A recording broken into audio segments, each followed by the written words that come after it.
Hello, and welcome to Retroscoping, a podcast tracing the evolution of feature animation. We are journeying through the films of the studio that started it all, Walt Disney Studios. This week, we're delving into feature film number 7, The Three Caballeros. But first, a bit about us. I'm your host, Nathan. And I'm Alexa.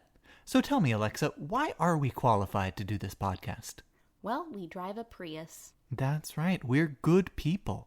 Definitely good people. And good people make good podcasts. I'm pretty sure that's how that works. I think that's written down somewhere on the internet. Definitely. So, The Three Caballeros. I was not prepared for this film. I'm still not prepared for this film. It's funny, actually. I've always had the piece of trivia in my head that The Rescuers Down Under is the first feature Disney sequel. But I really think this is, or at least ought to be thought of as a sequel to Saludos Amigos.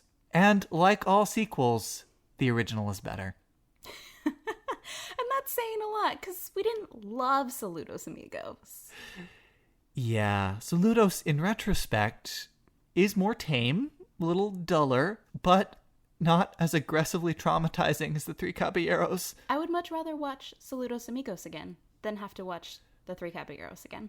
Well, before we get into our official learning about the history of this film, what experience, if any, did you have with this film before we watched it? I have been to Disney World in Florida, and in the Epcot Center, they have the different countries of the world, and in Mexico, there is a riverboat ride that you can take that is based on Donald Duck and the Three Caballeros. So they do take you on a tour of South America, which is my real only understanding of this. I think that growing up, I saw the Three Caballeros sequence. I believe it was on a Disney sing-along VHS that we had. We're just going to keep talking about these sing-along videos every time. And you know what? The Three Caballeros sequence, pretty snappy, pretty fun. I can see why that one has survived and why it gets a big homage in DuckTales, the new series. But yeah, there's a whole rest of the film. There's a lot of it. So yeah, tell us about this film. Well, we had a hard time getting our hands on it just because we had to watch it before Disney Plus came out. So you can now find it on Disney Plus. We got it from our local library. So if you are not a subscriber, by all means, patronize your local library. And when I say patronize, I mean it in the yes. Yes, the positive sense. Thank you. Get your libraries the money that they need by showing that you use it. I will say, I did revisit this film on Disney Plus before we recorded just to, get some of the images back in my head. And I feel like the color restoration on Disney Plus is a lot better than the old DVD we dug up in the library. It's probably fair. And colors are one of the only things this film has going for it. So, I'm glad they did a little more touch-up work on it. Get ready for a really exciting podcast. You can tell how much we enjoyed this film. Yeah. Yay! It is yet another live-action animated musical package film. There's going to be a lot of these coming up, and I am already getting tired. It was released December 21st, 1994 in Mexico City, and in the US, its release was February 3rd, 1945, so if you are looking this film up on the internet, you are going to see that discrepancy between 44 and 45. It had Oscar nominations for Best Musical Score and Best Sound Recording, and as I like to point out, it didn't win! But isn't the real victory just being nominated? Maybe. No, it's not. Hollywood would like you to believe that's half the battle. Mm-hmm. As Nathan mentioned, it is basically a sequel because it's still part of Disney's Good Neighbor project, which was started when the United States government was getting a little concerned about Latin American countries getting a little friendly, possibly with Nazis in World War II, so they hired Disney and some of his artists to go down to South America because Donald and Mickey were very popular characters, and they hoped that a little Disney magic might encourage South American countries to either join the Allies or remain neutral in World War II. Actually, Saludos Amigos apparently was a very successful film relative to a lot of the other things that were happening with Disney at the time. It was a difficult period for them. A lot of their star animators were either drafted into or volunteered for the war effort. There were a lot of budgetary problems caused by the war effort. The theaters abroad had been closed, so international revenues were not coming in, except in South America, making these the perfect film for the moment, monetarily speaking. And apparently, I just read this in reading about this film, at one point during this period, Disney had built himself a fancy new studio, and the U.S. Army took over it. Oops. So it was a rough time. Saludos Amigos was one of the few bright spots. It did relatively well here and did really well in South America. So they thought, let's do more of that. Definitely. And actually, two of the shorts in the Three Caballeros, the Cold-Blooded Penguin and the Flying Gauchito, were produced simultaneously with Saludos Amigos. So they just kind of took those and put them into the next movie. That makes sense. They are... unlike the following shorts. Yes. They are normal in a way the rest of the film is not. I remember reading somewhere, and unfortunately I don't remember the source, but originally I think Disney wanted to do a series of shorts about gauchos. So we have the one about Goofy in Saludos Amigos, and now we have the Flying Gauchito. And he intended to do more, didn't pan out, so each movie gets one. So should we kind of talk about the film, talk about the framing device, kind of go through it? Yeah, yes. We should do that. We should. I feel like I will just mention briefly that Fred Shields, our friend, is back. He's the narrator from Saludos Amigos and the Great Prince of the Forest in Bambi. Mm-hmm. And he is back to narrate some more very well. He is good at narrating. Mm-hmm.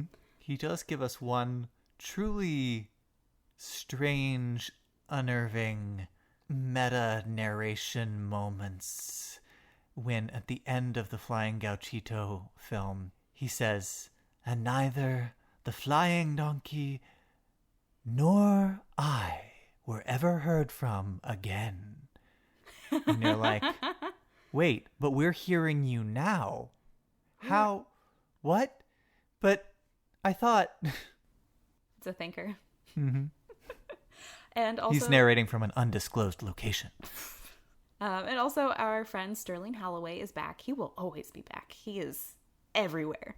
But currently he is the narrator in the Cold-Blooded Penguin short. So we can start there. He narrates the Cold-Blooded Penguin short almost exactly in his Winnie the Pooh voice. No, I thought it was more like the stork. I got more Winnie the Pooh out of it, but... Well, I think he sounded just like the stork in Dumbo. Maybe he only has one voice. No, he has many voices. Right, so this film opens with a basic framing device that it is Donald Duck's birthday, and he has gotten a number of presents from Latin America. Mm-hmm. And these presents are in present boxes, but they're not really physical things. How existential.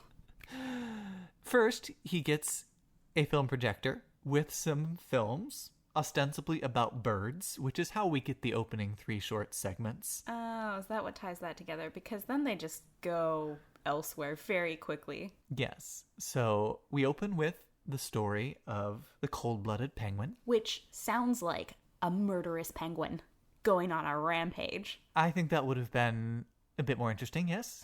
I liked this short. I thought it was very nice. Quaint and cute, and I think that the animators had some fun putting in the gags of a penguin who is just trying to escape the Antarctic. Mm-hmm. If it's the last thing he does. Yes.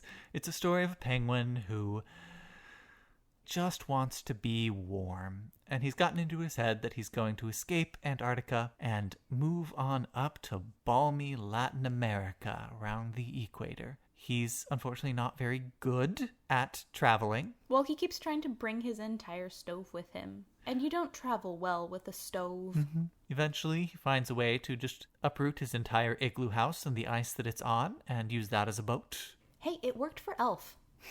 Eventually, the boat melts, so he makes the rest of the journey in his bathtub. And then, at the very end, we learn the grass is always greener on the other side. Because now that he is warm and bright red, he misses all the fun and games of penguin life in Antarctica. So remember, kids, just accept whatever station you're given in life. There's nothing out there that's better for you. His station didn't change. He just moved away from his hometown. And came to regret it. Yes, from the Los Angelinos. To you. Yes, I may be... Stay where you are. As someone that moved from a small town to big city Los Angeles, maybe I'm processing some feelings right now. But overall, I thought that this was a really, really sweet short, and it had fun to it. It was lively. It was wholesome. Mm-hmm. I wish it was everything coherent. else was so wholesome.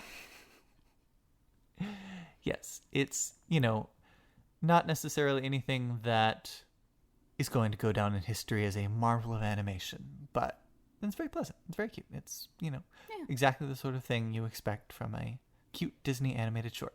Speaking of those sing-along videos, though, I've seen this footage before, but cut up into the Christmas Carol Mickey's sing-along VHS. Huh. That was apparently a clever financial strategy that Disney worked up with this film, is finding ways to cut up and redistribute these shorts in many, many ways. So that's the first short. Then we get a tour of strange birds of Latin America. Yes. And a really fun bird whose name I can't remember. Yeah, it's the one that goes... Yes,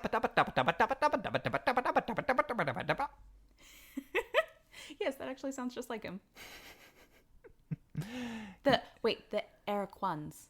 Araquan, yeah, there we go. Araquan. Yes, a pink bird in a nice outfit who makes a funny song and just periodically returns to mess up the film. I thought that he would actually be around a lot more. I feel like he was hardly in this film at all. Mm-hmm. He's maybe in for like a total of a minute. But he makes it on the DVD menu, so you feel like he's going to be a bigger deal than he is. Yeah, I'm very disappointed. I want my Araquan movie. And then, after our tour through the strange birds of Latin America, we get the Flying Gauchito. Oh yes, the Flying Gauchito and his little burrito. Apparently, I'm told that Disney's Spanish throughout this film is not necessarily very good. And by calling the donkey a burrito, they were trying to add the diminutive suffix ito onto the word for donkey, burro. Okay, so they made a burrito. Yes, who is a wee little donkey and who can fly. Not a tortilla pocket of deliciousness that you would eat. Hopefully not. He's pretty cute, though. Watching this short was very clear to me that they were just recycling designs from Fantasia with the cherub and the little Pegasus horses. Like, it's the same bone structure underneath with some slight changes on like hairstyle and color and ears. Mm-hmm. But again, it's a very simple, very straightforward, sweet little short. It's about a young Gauchito who finds a tiny flying donkey and uses it to win a horse race by flying. Cheating? You say cheating, I say flying. I bet those rules don't technically prohibit using a flying donkey. No, they do not. I think it's assumed that you will not use a flying donkey. I don't know, everyone got real mad when they found out the donkey had wings. They did. And then they chased him off. Never to be seen again. Mm-hmm. But again, I mean, the thing with these shorts is that I just find I have very little to say about them because they're not complex. They're not doing innovative, surprising things. Yeah, this is not a time for technical improvements or, amazing special effects or really great storytelling either. But yeah, like these two shorts feel very much like they belong together. Mm-hmm. And they feel very separate, I think, from the rest of the film. Right. Which, at this point, we're already 2 shorts in and we haven't even met any of the Caballeros. Yep. Well, that's about to change because Donald is about to open his second gift, which is a pop-up book that contains... Jose Carioca. Yes, it's a pop-up book that contains Jose Carioca, who is very small and apparently now a dark magician. You're not wrong. He uses black magic to shrink Donald down to size and take him on another Latin American tour, this time through a pop-up book. To Baía. Baía. Baía. I swear they say, have you ever been to Baía? 500 times in this film. It's very catchy. Yes. Or isn't anything if you say it that many times.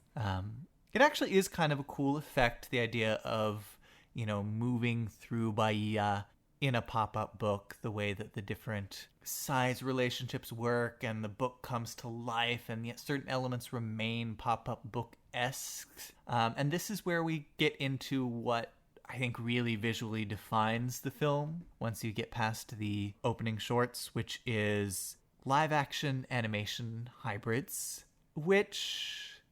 they're not bad, but you can really see the cost saving in effect in them. It's a lot of live-action actors dancing in front of a projection screen that has the animation on it, and then animated characters drawn on top of the live-action segments. There's very little actual interaction between the animated characters and the live-action people, really. It happens a couple times, but that's where the coordination and the expense really start to ratchet up, and they avoid that as much as possible in this film. Yeah, I am such a sucker, though, for having animated characters interacting or at least inhabiting the same screen as live action. I really love it. It's really magical to me. I love movies like Pete's Dragon and Bedknobs and Broomsticks and Mary Poppins. And this feels like a rehearsal for a lot of that. Yeah, I think timeline-wise, this comes first. Mm-hmm. Definitely comes first. So I do love a lot of that. However, this is also the beginning of finding out how... what is a good word for this? Lustful. Yes. This is the beginning of finding out how lustful Donald Duck is, and that is truly traumatizing. He's really a lech in this film. It's gross and disgusting, and I realize it's not his fault. It is, in fact, the people behind the camera drawing and creating Donald Duck, but... He's not bad, he's just drawn that way. Exactly. Oh, man. Every single time a lovely young woman from Latin America appears on screen, Donald goes completely bonkers with lust and chases after them, makes lewd comments. Ogles them. Yeah, does a lot of grabbing or trying to grab.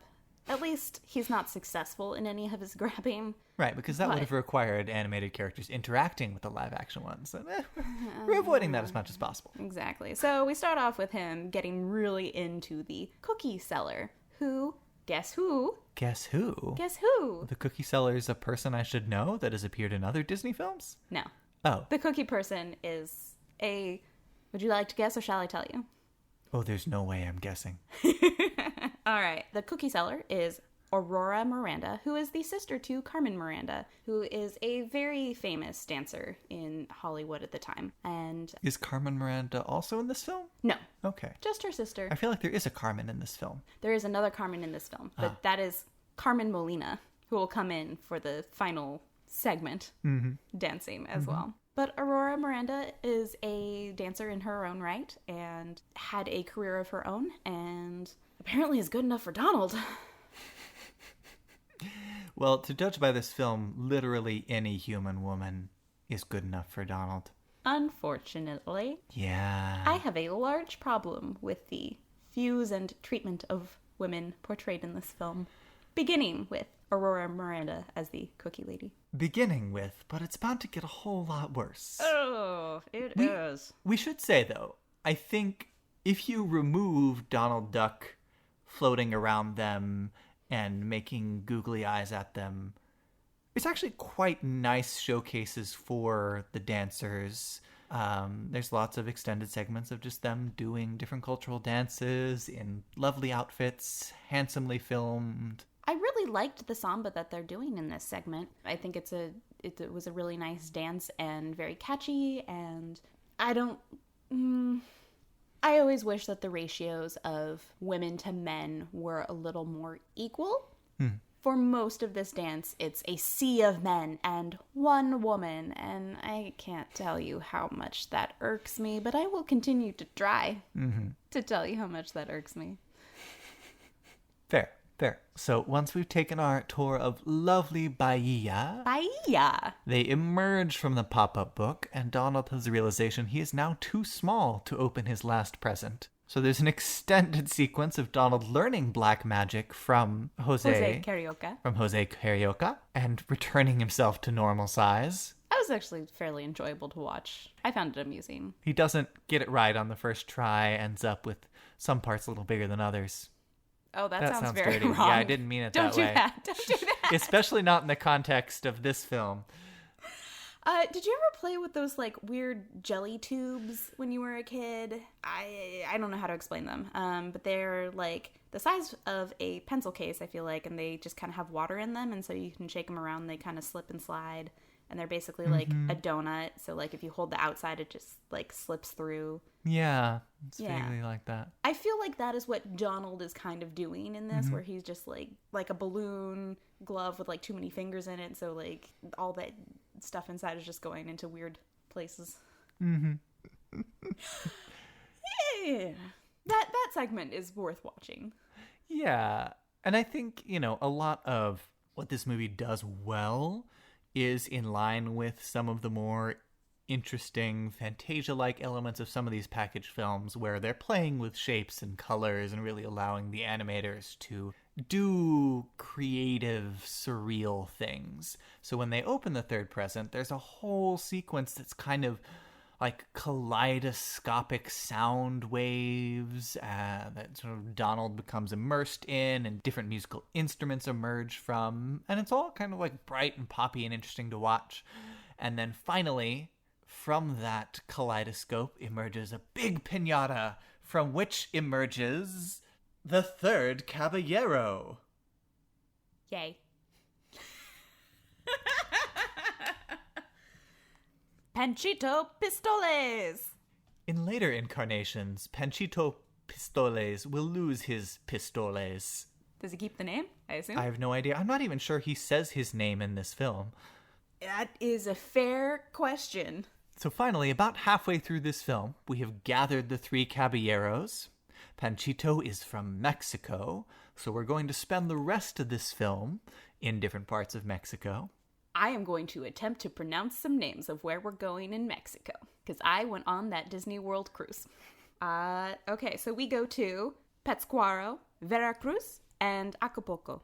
But first, Donald has to learn about piñatas. Who doesn't need to learn about piñatas? And here again we see that the budget on this film was a bit tight, because we spend a few minutes panning across chalk precious moments drawings of kids doing a traditional Mexican Christmas ceremony. This part is called Las Posadas, and I think it's very sweet, but yes, clearly there wasn't a whole lot of budget. Because we go into basically a photo slideshow instead of actual animation. But they look very Mary Blair-esque. Yeah. I don't know exactly who did them, but I would be willing to bet something, like a hot dog. But it's Mary Blair. I don't want a hot dog. Don't take my bet.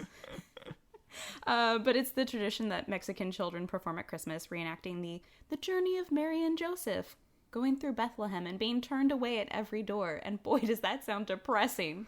It's a pretty bleak Christmas tradition until finally they are invited inside, and then it's time to hit a piñata for some reason.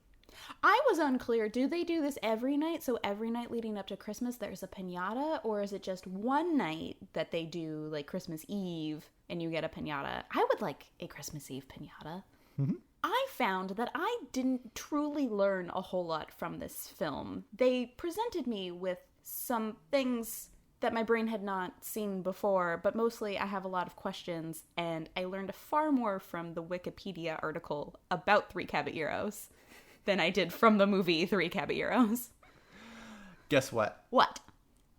I owe you a hot dog, I guess, because it was Mary Blair. I win! Who did the not chalk, but watercolor illustrations. Okay, I do want hot dogs, but I want them in crescent rolls, not in hot dog buns, because crescent rolls are delicious.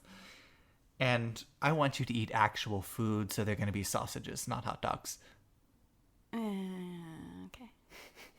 And just in case you are wondering, a posada is an inn or a shelter. There you go. Which makes sense. Except, I thought the entire time that Las Posadas was referring to the children, like the group of children will be called Las Posadas. But if a posada is an inn or shelter, then we're saying the inns, which makes less sense to me, personally. Well, it is a ritual about going on around and visiting a bunch of inns, so... I need to talk to their PR department. There was, at least 15 years ago, a very nice Mexican restaurant in Longview, Texas called Posada. I want to check Disney Spanish. So after we enjoy the lovely children segment, we go on a magic serape ride, or a magic carpet ride through Mexico. And can I just say my favorite rhyme from the Three Caballeros song is, "We're three happy chappies with snappy serapes." They have a lot of great rhymes in that song. It's very catchy. So yes, they go on a magic carpet ride through Mexico. And So here's romantic. where the lust really dials up. I mean, magic carpet rides are where love blossoms into something. I did not want to see, and now have burned into my brain, Donald Duck dive bombing a beach full of Mexican women In swimsuits. in swimsuit, squawking out, "Hello there, my bathing beauties!" Come here, toots. Yep. He says toots multiple times, and I can't tell you how much I wanted to barf each and every time that happened. At the very least, within the narrative of the film understands that that kind of action does not get you, women, because he is rejected at every turn. And it just, it kills me because I love technically what they're accomplishing in that segment, because it's really great to see an animated character pulling a towel and having, like, it's great to see that interaction between an animated character and live action people and things. I can't not love that, but at the same time, my tummy is turning with the context in which it is happening. And honestly, having just checked it on Disney Plus, I'm kind of surprised they kept that sequence. There wouldn't be much of the film left. Well, no, not to cut every single one of them, but I definitely feel like the beach scene is the worst. Just because it goes on for such an extended period, and it's Donald chasing a group of women, not just one, just like trying to get his hands on any of them. Like, it doesn't matter which woman. Yeah. Somehow, they've managed to take the scene where the ratio of women to men favors women and make it also sexist. Yes. Surprisingly, the only warning that they put on the front of the Three Caballeros when you stream Disney Plus is some depictions of tobacco. And I'm like, really? Really? Not like degradation of women? Yeah. I read... Sexism? Right, there's language they use that's something like outdated ethnic depictions or something like that, which they use in front of something like outdated ethnic stereotypes, which they use in front of Peter Pan. I think this could use a similarly outdated gender relations, although they're not really that outdated. So yes. So this was a very depressing segment. And I think a clever editor could take this and they could actually make a at least visually spectacular fever dream of a montage, because for the rest of the film we get a lot of really kind of surreal, colorful, imaginative, almost dream landscape-like interactions. There's the cactus witch dressed in bright green who brings to life a ton of animated cactuses dancing and growing and changing in rhythm in an almost Fantasia-like way. There's the just bizarro sequence where a woman's face emerges out of a flower and sings to Donald, and then Donald himself turns into a flower and then turns into a neon silhouette, and there's carpet rides and like people as kaleidoscopic animated elements, and you can tell that someone was having fun putting this together, but the larger context of it is just so abrasive, so unpleasant. Yeah. She really called a cactus witch? No, that's just what we called her when we were watching it the first time. I think witches are magical, and so it was a compliment. Oh yeah, she's cool. Her outfit's amazing. Okay, and she controls cactuses. So let's get out of our magical carpet ride and head to the final segment, which is the song "You Belong to My Heart," and Donald's Surreal Reverie is what it was called on Wikipedia. I don't know if that's the technical title, but it sums it up. Accurate description. And honestly, I kind of feel like this segment is something like what I'd imagine a bad trip to be. Mm-hmm. It's not as fun as the pink elephants from Dumbo. Like, that was really fun and lively and great and had wonderful energy. And most of this is quite boring and strange in a really odd and off-putting way. I now have forever burned into my brain the three caballeros' heads on top of the disembodied legs of three human women dancing. And there's just not really a reason for that. No. I mean, I think it's a fairly well-established thing that Disney animators do like to be cut loose and do imaginative, abstract segments like this. And put cartoon heads on ladies' long, long legs with high heels. Okay, that one is unique in the Disney canon, it's true. I do not want that sequel. But the song is sung by Dora Luz, who is obviously a different woman from the dancer that we referenced earlier, Carmen Molina. And she first dances to La Zandunga with Donald and later comes back in a charro outfit to conduct cacti and dance to Jesusita and Chihuahua, a trademark song from the Mexican Revolution, apparently. Mm-hmm. That's all I got on that. But yeah, that was my favorite part, honestly, was watching her dance and conduct these cacti. And that did feel very much like Fantasia. And in its surrealism, it still made sense to a certain degree. And it was having fun with things that we could understand. I think a lot of this segment just lacked purpose. Mm-hmm.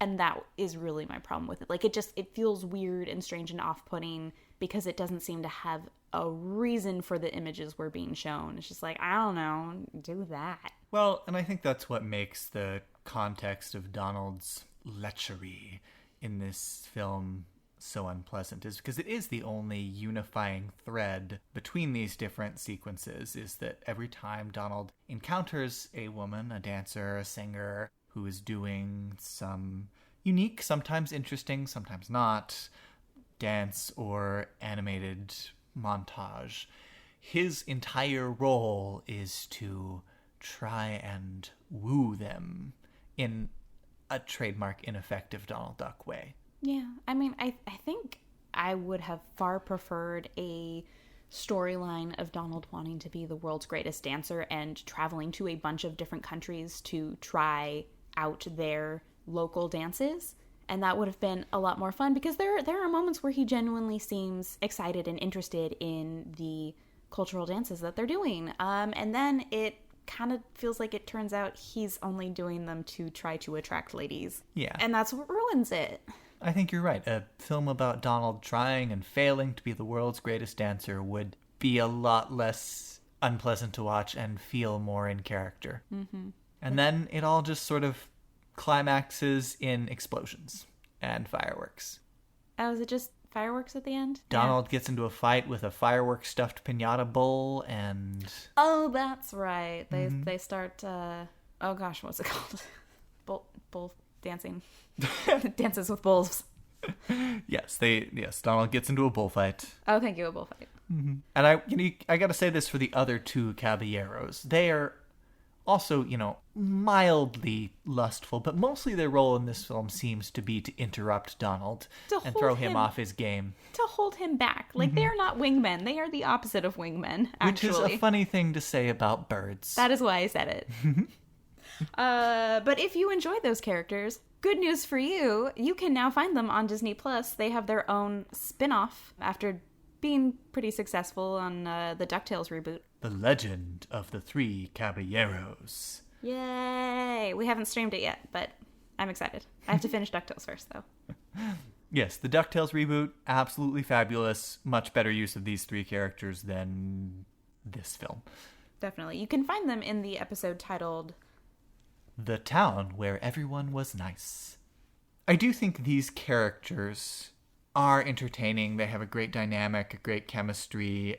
I can very easily see why they have continued to exist in various forms, even as this film has gone largely unwatched for a long time. I love that they exist because I do think that we need a lot more representation, and I would love to see them utilized to their full potential, to their better potential than this movie was able to offer them. Mm-hmm. Granted, you know, it was made in a different time period, and I think it did what it could at the time. And I hope that in the future we can elevate those characters and also create a whole lot more so that they're not the only ones. That would be great. That would be my hope. All right, time for a Guess Who. Ooh. Is it John Wayne? It is not John Wayne. I'm going to give you 2 hints of 2 other roles. It's a stretch, but 2 other roles that this person has played. And you can either tell me his name or the character in this film that he plays. All right. He was the bullfrog croaking, "Watch out," in Bambi. And he also voiced Jiminy Cricket for a brief period of time after Cliff Edwards' death in 1971. Is it one of the Three Caballeros? Yes. I'm going to go with Panchito Pistoles. No! This is the voice of Donald Duck, the original voice of Donald Duck, and his name is Clarence Nash. So he also voiced Donald's nephews, Huey, Dewey, and Louie, and his final performance was in Mickey's Christmas Carol in 1983. Oh, that's good. Donald is the only character in Mickey's Christmas Carol voiced by his original actor. And I love Mickey's Christmas Carol. It is a great example of that perennial genre of Dickens' A Christmas Carol remade with other popular characters. That's the only reason I know Dickens' Christmas Carol, and it's one of those ones that I have to pull out every year. It's only 30 minutes. Mm-hmm. You have no excuse. And if you haven't seen it, you should definitely sit down. All right. Well, that's another Guess Who that I've failed. I'm not good at them. Oh, I don't know them either until I do the research. Mm-hmm. So, back to the show. Mm-hmm. Well, that wraps up our discussion of the Three Caballeros. Definitely one for the completists. In this case, I think we watched this film so you don't have to. However, we may be telling you that after you've watched it. Thank you for listening if you made it this far. Mm-hmm. If you did, feel free to write us on our Facebook page and share your traumatic experience with us. There is strength in solidarity. And if you love this film, I feel like you should also write us to tell us why, because we are looking for reasons to like this film. If you enjoyed our podcast, please leave us a review on Apple Podcasts or your preferred podcast player. You can write us at retroscoping@gmail.com or find us on Facebook, Twitter, and Instagram as Retroscoping. And if you're looking to follow along, our next film is Make Mine Music, another one of the Disney package films. Unfortunately, if you're following along on Disney Plus, you're not going to be able to find Make Mine Music. It's one of the only Disney animated features that's not on there. I found it at our local library, put it on hold a couple days before I wanted to watch it, so hopefully there's something like that in your area. And if you can't find it, we'll still tell you about it. Mm-hmm. That's all for now. So go live happily ever after.